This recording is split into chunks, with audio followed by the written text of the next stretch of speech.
If we can shift gears, since I brought it up, I guess. Yeah. What do you think about that whole Elizabeth Warren Elon thing? I saw you tweet about it a few minutes ago. Like, I'm just curious to hear your thoughts. Yeah. Yeah. I mean, it's an interesting dynamic because it's bigger than what I think most people realize. It's not just Elon and Elizabeth Warren spatting at things. Yeah. There are root causes that are going on where, you have tension that has accrued from, the past 20, 30 years of globalization, of technology, of just modern societies. And what we have is this place where we're at right now where it should be like, here's the thing, 20 years ago when people thought that, oh, here's the beginning of the internet, like they thought it would solve every problem. They didn't think that, people would feel this economic stagnation that they do at the lower end of the economic spectrum. They thought that it would solve every problem. Like, think about it. You have the greatest economic growth engine in the history of the world. Why wouldn't it solve, economic problems? And so if you look at it, there's been something that's gone wrong in the past 20 years. If you had the greatest inventions, right, with the computer and internet and all this stuff, yet you have such discontent, an economic stagnation at this lower spectrum. And I think that's one of the core issues that's at hand, because Elizabeth Warren is saying, hey, the billionaires are playing it's an unfair game and they need to give it back. And it's rigged in her words. Yep. And Elon is saying, wait a minute, I'm playing the game that has the biggest potential, which means we need to be productive. We need to create value. We need to, and ultimately that's going to be the thing that gets us out of this, where you create so much value, you create so many jobs and opportunities, and you make the world better. And Elon's view is kind of like, shouldn't the government at least try not to mess things up like they've done the past 20 years? Like that's, like I'm doing what is the good thing, Elizabeth Warren is taking the opposite. She's like, oh, government isn't at fault. It's the rich people who are trying to, take advantage of the situation. And you have it's like a philosophical divide that I think it's going to get worse over time. Because if you think about it, what's happened with COVID and the whole asset appreciation, inflation, money printing, all this stuff, you have had massive amounts of asset appreciation. But on the flip side, there's been a whole class in society that has not benefited from that at all. Zero, know? Yeah. And what actually has had a negative, because now it's harder to get a house. It's harder to do what you wanted to do before. Yep. And this is going to cause, perhaps, obviously nothing is for sure, but a crazy amount of instability, and kind of unknownness, uncertainty about the future. And what Elizabeth Warren and Elon Musk going at it, this is just a sample, of many spats, from many different types of people. Yeah. And we'll see what happens. Yeah. Interesting. Do you think there's ever a chance for them to, I guess call it the left, the Democrats and Elon? Because it does seem like, with Biden sort of not mentioning Tesla and Elon, you got Elizabeth Warren, the whole Bernie thing. Do you think there's a chance for reconciliation at some point, or do you think this is part of that whole, it's going to get more unstable and that feud's just going to get, deeper and worse? Yeah, I mean, my bet or my hunch is it does get worse. Yeah. And the reason is that when you look at the underlying kind of philosophy of some of the extreme political sides, they tend to be quite strong and defined, meaning it's not as simple, for example, with Warren or Sanders, it's not as simple, let's, treat people more fairly.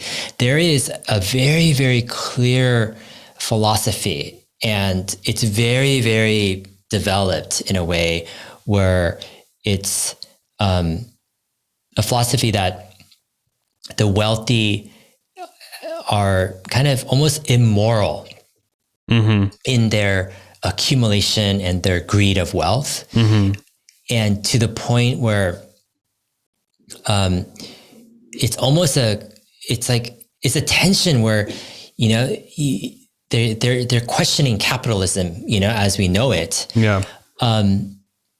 And it ties into, when I look at it, it ties into various political ideologies of the past. And I'm not going to equate it with certain, exactly, because everything changes and evolves and that. But yeah, when I look at history, I'm always one that doesn't underestimate the power of a political philosophy. Because if you look at history, like political philosophies have done the most, I think. Political and religious philosophies have done the most to shape societies and the course of history than almost any other thing, good or bad. And so we're in one of these, like, I think, crisis moments where we have this growing chorus of people yearning for something extreme to fix societal problems. And so we're grabbing into extreme bags of ideology. And I don't think this is, it's, you sounds have dire. You have enough demand for that's going to be there. And it's a tough one. Wow. Do you think there's a chance, and, I maybe one more question on the politics things, because I obviously I don't, there's other things I want to ask you, but I'm just very curious about this. Do you think there's a chance for a third party to ever, because the way I look at the current, especially in the US, like, I feel like having two parties is one of the reasons why that instability exists. That's why that sort of, the growing division is a driving force behind that, I think. Do you think that there is a chance for a third party to be a legitimate, or maybe fourth, fifth, sixth party to be a legitimate thing that could potentially solve some of these more societal issues? I'm curious to pick your brain on that a little bit. Yeah, I mean, so my perspective is, oftentimes politics will go to where the strongest ideologies are, and the strongest ideologies are usually the ones that are pushed by the people who are willing to sacrifice the most. Sure. And what's concerning about this whole situation is, we have strong, extreme ideologies on both sides that are gaining ground with people willing to put their lives down for this stuff. See, the problem is people in the middle, they're not willing to put their lives down for much anything. It's kind of like, keep me out of this stuff. Like, I'm just going to do my own thing. Leave me alone. The people who are really, like, passionate / they'll take a hit for it, are the people on the extremes. And typically in history, that those are the people who determine the future, because eventually, as one, kind of ideology snowballs, and that's the thing, you need an ideology to snowball, to grow bigger. But the ideology that doesn't have a core fanatic base that's willing to put their lives into it usually can't snowball like that. And so this is where it's like, you've got these two extreme sides with strong ideologies that they're trying to snowball, like grow their ideologies to make it the dominant force. But the middle doesn't have an ideology per se, it doesn't have that same sacrifice and grit. And so my kind of take is, the hope is not necessarily a third party or something, but two parties are fine. You need a leader to step up who will kind of bridge these, like, extremes in a way that is almost like genius. Meaning, you need someone who will be one party and really understand the extremes of that party, but they understand the extremes of the other party too, and they come up with, like, reasonable solutions, like really well thought out, practical, ideas that throw off people, because they're not, like, exactly what one party wants, or what one party's extreme wants. But it's eventually they are able to get enough consensus from both extremes, and the middle follows. That's kind of my hope, but a lot of is dependent on an extremely gifted, charismatic, and competent kind of leader to step up. I don't think we've had a competent president in, like, I don't know, probably over 30 years. Sure. Yeah, I agree. I mean, That's my take. Yeah, I've been following politics since maybe like 2012. You know, I was in school before that.